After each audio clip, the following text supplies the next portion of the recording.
മുക്കത്ത് ഒരു സഹോദരി, മക്കളില്ല. CM വലിയുള്ള പറഞ്ഞു മക്കളുണ്ട്, 10 മക്കൾ. ആ 10 ആൺമക്കൾ, ആ 10 മക്കളും വിവാഹം കഴിക്കും. അപ്പോൾ 10 പെൺമക്കൾ, മരുമക്കൾ. നല്ല ധൈര്യത്തിൽ ഒരുങ്ങിക്കോ റഹ്മാനായ റബ്ബേ. 10 പേർ ഒരു പെണ്ണ് പറയണമെങ്കിൽ ഒരുപക്ഷെ 15-16 കൊല്ലത്തെ ഗ്യാപ്പ്. ആ മക്കളൊക്കെയും ശേഷിക്കണം, ബാക്കി ജീവിച്ച് കിട്ടണം.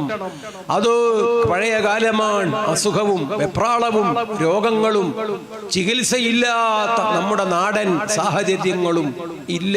ആ 10 ബാക്കിയായി. ആ 10 കല്യാണം കഴിച്ചു. റഹ്മാനായ റബ്ബേ, ഒരു 10, 30, 40 കൊല്ലത്തേക്ക് മഹാനായ CM വലിയുല്ലാഹി വലിച്ചെറിഞ്ഞതാണ് അങ്ങനെ ഒരു പ്രസ്താവന.